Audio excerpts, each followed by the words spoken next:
لوگوں کے درد کو بھی سمجھ. اولیاء چشت میں جس بزرگ نے اپنے زمانے میں بڑا عروج پایا ان کا نام خواجہ قطب الدین بختیار کاکی ہے. سب بولیے رحمت اللہ تعالی علیہ. خواجہ قطب الدین یہ شہزادے تھے اور مرید ہوئے تو خواجہ معین الدین صاحب کے ساتھ ہی آ گئے دلی میں. خواجہ معین الدین صاحب کی بھی کیا بات, عطائے رسول ہند الولی, اور ان کے مرید تھے بابا فرید الدین گنج شکر رحمت اللہ علیہ. اور مجھے اللہ جانتا ہے مجھے عشق کی حد تک پیار ہے بابا فرید صاحب سے, بڑا میرا درد ان کے ساتھ. اور میں جتنا اس صوفی کو پڑھتا ہوں کم ہی لوگوں کو میں نے پڑھا ہے. حضرت بابا فرید کے پیر اور خواجہ معین الدین صاحب کے خلیفہ, کیا نام ہے؟ خواجہ قطب الدین. مکتب میں پڑھنے گئے نا پہلے دن, 4 سال کی عمر تھی, تو قاری صاحب نے الف با تا سا پڑھایا تو انہوں نے 15 سپارے قرآن پاک کے سنا دیے. تو کہنے لگے بیٹا تجھے کیسے آئے؟ کہنے لگے میری اماں 15 سپاروں کی حافظ ہے, وہ سارا دن قرآن پڑھتی رہتی تھی, مجھے سن کے یاد ہو گیا ہے. جے بالاں نوں گالاں یاد ہو سکدیاں نے تے قرآن پاک بھی یاد. اللہ خیر کرے, شرط یہ ہے کہ ہم گھر میں قرآن پڑھیں, بچوں کو سن کے بھی یاد ہو ہی جاتا ہے. خواجہ قطب الدین اتنا عروج پایا اس شیخ کامل نے کہ وقت کا بادشاہ بھی مرید ہو گیا. سلطان شمس الدین التمش مرید تھا, دلی کا بادشاہ بھی مرید تھا, اجمیر کا بادشاہ خواجہ معین الدین صاحب کا مرید نہیں ہوا, نہ پاک پتن کا بادشاہ بابا فرید کا مرید ہوا. لیکن خواجہ قطب صاحب کو اللہ نے یہ عظمت بھی دی, یہ شان ہے نا. اگرچہ صدقہ سارا خواجہ معین الدین کے قدموں کا ہی تھا, لیکن دلی کا بادشاہ مرید ہوا, اور اتنا اعلیٰ مرید ہوا کہ جب خواجہ قطب الدین صاحب کا وصال ہوا تو 3 شرطیں لگائی تھیں. فرمایا میرا جنازہ وہ پڑھائے, جب سے توبہ کیا پھر اس کا سینے بد حرام کے لیے نہ کھلا ہو, اور جب سے توبہ کیا پھر لقمہ حرام اس کے گلے سے نہ گزرا ہو, اور جب سے توبہ کیا پھر کبھی نماز تہجد بھی قضا. بڑے بڑے صوفی میری طرح کے گردن جھکا کے کھڑے ہو گئے. 7ویں صف سے دلی کا بادشاہ نکل آیا, کہنے لگا پیرا ساری زندگی میں نے پردہ داری سے عبادت کی تھی, تو جاتی دفعہ مجھے بے نقاب کر گیا ہے. اتنا بڑا انہوں نے شخص تیار. اور حال یہ تھا, لوگ کہتے ہیں کہ فلانا آدمی امیر آدمی ہے تو حضرت صاحب کا تعلق پیر صاحب کا تعلق زیادہ ہے, تو اس کی عمارت نہ دیکھ, کبھی کبھی اس کی پرہیزگاری بھی دیکھ, اس کی خدمت گزاری بھی دیکھ. خواجہ قطب الدین صاحب پہ بھی الزام لگتے رہے. ایک الزام یہ بھی لگا کہ قریب چلے گئے. ہوا کیا, جب بادشاہ مرید ہوا تو کہنے لگا حضرت جی میں نے بادشاہی نہیں کرنی, میں نے اب خانقاہ میں رہنا ہے. تو فرمایا بیٹا تو چھوڑ دے گا تو کوئی ظالم بیٹھ جائے گا. تو حضور پھر کیا حکم ہے؟ فرمانے لگے تو نے کرنی ہے. تو کہا حضور آپ وہ کہاں ہوتے ہیں, میں کہاں ہوتا ہوں, دل ہی نہیں لگتا. تو آپ فرمانے لگے میں ڈیرا اٹھا کے تیرے قریب لے آتا ہوں. خواجہ صاحب 1 کلومیٹر کے فاصلے پر ڈیرا اٹھا کے لے آئے. فرمانے لگے میں تیری تربیت کرتا رہوں گا, تو مخلوق کا بھلا کرتے رہنا. صلی اللہ علیہ, تو حضور کی امت کا اللہ اکبر. وہ قریب, اس وقت بھی لوگوں نے بڑی باتیں کی کہ دیکھو جی بادشاہ تھا نا تو پیر صاحب ہی نیڑے آ گئے.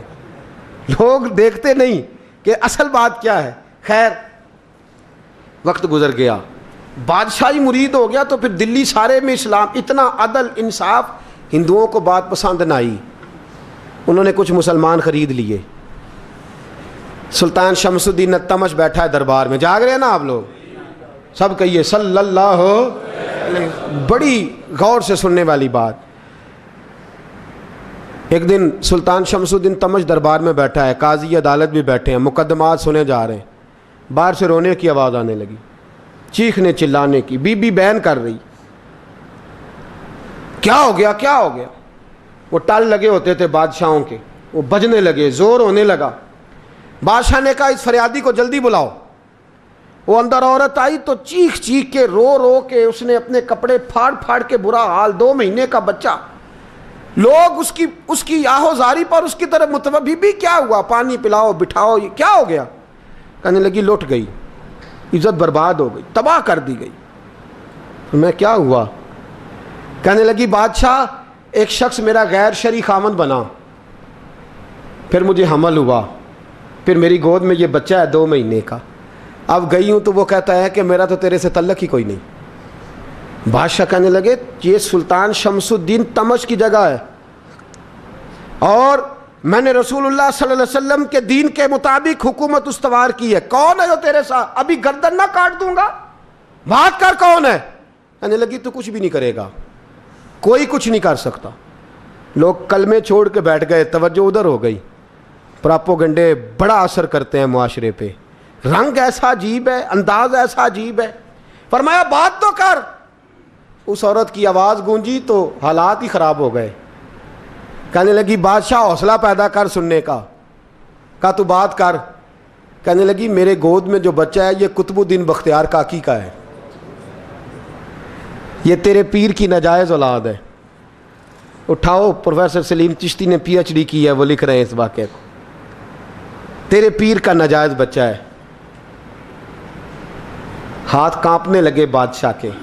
کہنے لگے یا اللہ کبھی تو قیامت برپا کر دے تو معاملہ ٹھیک ہو جائے, میں تیری زبان کھینچ دوں گا تیری گر. تو نے بات کیسے کی؟ کہنے لگی میں نے کہا تھا نا تیرے اندر حوصلہ نہیں, میری عزت تار تار ہو گئی اور تو پیر بچا رہا ہے. اللہ اکبر. سلطان شمس الدین تمش آسمان کی طرف دیکھ کے کہنے لگے مولا مجھ مجرم کو جس کی برکت سے اٹھا کے تو نے مسجد میں پہنچایا, آج مجھے تو نے کس امتحان میں ڈال دیا؟ یہ کیا رنگ تو نے زندگی کا بنایا ہے؟ کہنے لگی بلا اسے, اڑا اب گردن. اللہ اکبر. خواجہ قطب الدین بختیار کاکی, ذرا اس جگہ پہ اپنے آپ کو کھڑا کر کے دیکھ میرے دوست. جو شخص دلی کے بازار میں نکلے تو دکانیں بند ہو جائیں, عورتیں گھروں میں گھس جائیں, جس کے نام پر چرچے ہوں دین کے, وہ شخص لاٹھی ٹکاتا ٹکاتا. عرس منانے آسان ہے, ڈھول ڈمکے کر کے گھروں کو جانا آسان ہے, پر ذرا ان کی راہوں کا مسافر تو بن انہوں نے انداز کیا اختیار کیا. حضرت خواجہ قطب الدین بختیار کاکی خبر پھیل گئی. اتنی شہرت پاکیزگی کی نہیں ہوئی تھی جتنی اس جرم کی ہوئی. لاٹھی ٹکاتے ٹکاتے جب پہنچے نا بادشاہ کے دربار میں, بادشاہ اٹھنے لگا, قاضی اٹھنے لگا, لوگ اٹھنے لگے, تو قطب الدین بختیار کاکی کی آنکھوں میں آنسو آئے. مانے لگے بیٹو بیٹھ جاؤ, آج میں پیر بن کے نہیں آیا, میں مجرم بن کے آیا. اور کہا میرے مالک کا انصاف بھی دیکھو. دلی کا پیر آج دلی کی عدالت میں اپنے نا کردہ جرم کی صفائی دینے آیا ہے. بڑی لاٹھی پہ ٹیک لگائی.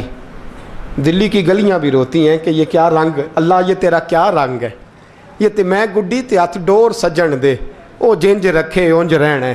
واجب نہیں جے وچ شریعت, مندہ خسم نو کہنا اے تن میرا کنگھی ہووے. میں زلف سجن دی واواں, پوش میرے دی جتی بن جائے, میں یار دی قدمی آواں. مارو مارو مینوں مار مکاؤ, کوئی یوزر نہ پیش لے آواں. جے سونا ہی میرے دکھ وچ راضی, جے سونا ہی میرے دکھ وچ راضی, تے میں سکھ نو چلے ڈاواں.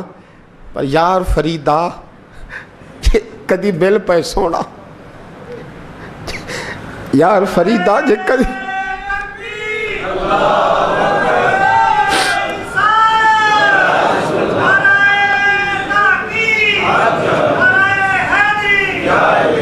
یہ کدی مل پہ سونا, بس انہوں رو رو حال سناواں. ٹیک لگائی ہے. کہنے لگی بی بی بول دے گواہی. کہنے لگی بی بی رب جانتا ہے, رب کا رسول جانتا ہے, پر میں تجھے نہیں جانتا, تو کون ہے؟ کہنے لگی اچھا وہ لوگوں کو بھیج کے تہجد کے بہانے پچھلے دروازے مجھے اندر بلانا, رب تیرا بھول جانا. پھر رونے لگی, پھر مکر کرنے لگی. مجھے بتائیے ایسا کوئی مقدمہ ہو تو لوگ کیا کہتے ہیں؟ یکدم حالات بدلتے ہیں کہ نہیں بدلتے؟ دلی کا ماحول ہی بدل گیا, سارا رنگ ہی بدل گیا. وہ عورت تو ہندو تھی, اس نے تو جھوٹ موٹ کے کلمے بھی پڑھ رکھے ہیں. اللہ اکبر. خواجہ صاحب پوچھتے ہیں گواہ ہے کوئی تیرے پاس؟ تو 4 کلمہ پڑھنے والے کھڑے ہو گئے. اللہ کرے کلمہ پڑھنے والے بکا نہ کریں, آمین تو کہیں. وہ کھڑے ہو کے کہنے لگے ہاں ہم نے آتے بھی دیکھا ہے, جاتے بھی دیکھا ہے. خواجہ قطب الدین صاحب نے نظر عثمان کی طرف اٹھائی, کہنے لگے اچھا جو تیری مرضی, میں گڈی تے ہاتھ ڈور سجن دے, وہ جنج رکھے اونج رہنا ہے, واجب نہیں وچ شریعت, مندہ خسم نو کہنا. کہنے لگے سلطان یار ایک رات کی مہلت نہیں دے دیتا؟ میں سویرے سلطان بھی رو پڑا کہ پیر صاحب میں میں نوکر اور میں بولتے ہیں اچھا حضور جیسے مرضی. باہر نکلے, خادم کہنے لگا حضور سواری پہ بیٹھ جائیں. وہ ماننے لگے نہیں یار آج پیدل جانا ہے.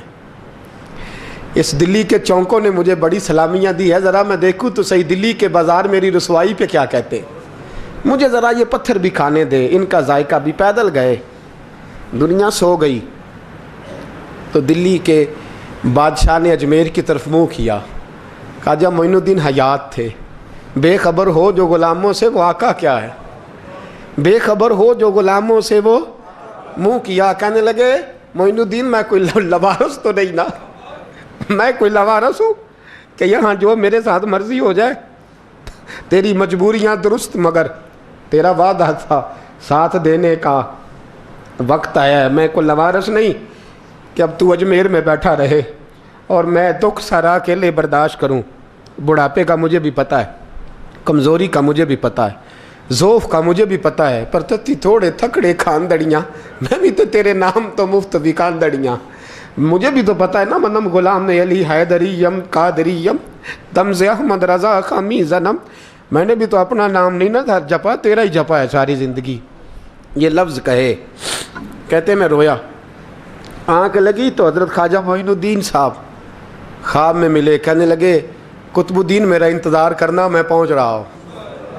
میرا انتظار کرنا, میرا انتظار. کیا کہا میاں صاحب نے؟ کہتے ہیں مالی دا کم پانی دینا, پھل کچے ہون یا پکے, اے پیر مرید دے سر تے ہی رہندا ہے, جھوٹے ہون یا سچے. میں آیا, فکر نہ کرنا. حضرت سویرے اٹھے, پھر گئے عدالت. پھر کہا نام بھائی پروٹوکول, مجرموں کا پروٹوکول نہیں ہوتا, میں اکیلا جاؤں گا. جس کے آگے پیچھے نعرے ہوتے تنے تنہا. 2-4 منٹ زیادہ لے لوں آج آپ حضرات. کہتے میں پہنچا عدالت اور جا کے جب کہا نا کہ ہاں جی حضور بتائیے گواہ بھی خلاف ہے مقدمے بولیں, تو کہنے لگے مجھے میرے شیخ نے حکم دیا ہے کہ میرا انتظار کرنا. پھر وہ جو باتیں کرنے والے تھے کہنے لگے جی کون گیا تھا اجمیر, کون آیا ہے وہاں سے, ہمیں روحانی باتیں نہ بتائی جائیں. یہاں سے تو ایک دن میں پہنچا نہیں جا سکتا, ٹرین بھی 36 گھنٹے لیتی ہے دلی سے جانے میں. تو کہا یہ کیسے ہو سکتا ہے, کوئی رات کو رات آپ کو خبر ہو گئی, آپ کیس کو لمبا نہ کریں. بادشاہ مرید ہے, لگتا ہے کہ یہ راتوں رات بھگا دے گا پیر کو. اتنی باتیں خواجہ صاحب نے سنی. جب بے گناہ آدمی کو یہ باتیں سننی پڑتی ہیں پھر دل بڑا ٹوٹتا ہے, پھر بڑی تکلیف ہوتی ہے. حضرت کہنے لگے یارو تمہاری مرضی. شمس الدین تمش کی آواز گونجی, فرمایا جیسے انہوں نے کہا ویسے کیا جائے گا. 3 دن کے لیے عدالت برخاست کر دی جاتی ہے. چیم گوئیاں ہونے لگی, پھبتیاں کسی جانے لگی. تیسرے دن شام کا وعدہ تھا, چوتھے دن عدالت جانا تھا. قطب الدین بختیار کاکی کے پاس لوگ آ کے افسوس کرتے تو آپ بولتے نہیں. یہاں تو لوگ صفائیاں دیتے ہیں, بولتے نہیں. فرماتے یار میں گڈی تے ہاتھ ڈور سجن دے, وہ جینج رکھے, میں اونج ہی رہنا ہے, جیسے اس کی مرضی ویسے. جیڑیاں گڈیاں آپ پہ اڈیاں ہو نہ چڑھن اونچائیاں, وہی گڈیاں اونچیاں اڈیاں جڑیاں سائیاں آپ چڑھائیاں. فرمایا ٹھیک ہے جیسے وہ رکھے, میں راضی ہوں. اللہ اکبر. تیسرے دن کی مغرب کا وعدہ تھا. جب مغرب کا سورج ڈوب گیا نا, بڑے قافلے اجمیر سے آئے پر معین الدین نہ آیا. وعدہ کیا تھا یار نے آؤں گا دن ڈھلے. وہ خواجہ غلام فرید صاحب رحمۃ اللہ تعالیٰ علیہ فرمایا کرتے تھے نا, کوا کھانے لگا آنکھیں تو کہنے لگے کاغا اے تن سارا ہی کھائیو, میرا چن چن کھائیو ماس, میرے 2 نین نہ کھائیو, مینو پیا ملن دی آس. نے کہا سارا کھا جا, آنکھیں چھوڑ دے. اس نے کہا تھا میں آؤں گا, انتظار لمبا ہو گیا ہے پر میری امید تو نہیں نہ ٹوٹی. مغرب کی اذان ہوئی تو لوگ کہنے لگے لو جی اب بس ہو گئی. خواجہ قطب الدین صاحب نے اللہ اکبر کہہ کے مغرب کی جماعت جب میدان میں کھڑی کی تو اپنی بھی چیخ نکل گئی, آئے نہیں. لیکن جب نماز کا سلام پھیرا تو خواجہ معین الدین صاحب کی 2 رکعتیں ابھی باقی تھیں. خواجہ صاحب پیچھے نماز پڑھ رہے ہیں, سلام پھیرا اور نماز کے بعد جب اٹھے نا تو خواجہ صاحب کے سینے کے سینہ لگا. تو کہا حضرت جی میں شہزادہ تھا, آپ نے کہا تھا خشک روٹی کھانا تو میں نے خشک ہی کھائی ہے, آپ نے کہا تھا فاقے کرنا تو میں نے کیے ہیں, آپ نے کہا وطن واپس نہیں جانا تو میں نہیں گیا. حضور اس امتحان کا آپ نے بتایا ہی نہیں تھا. یہ مجھے بتا جاتے اب اس سفید داڑھی سے میں جواب دیتا پھروں.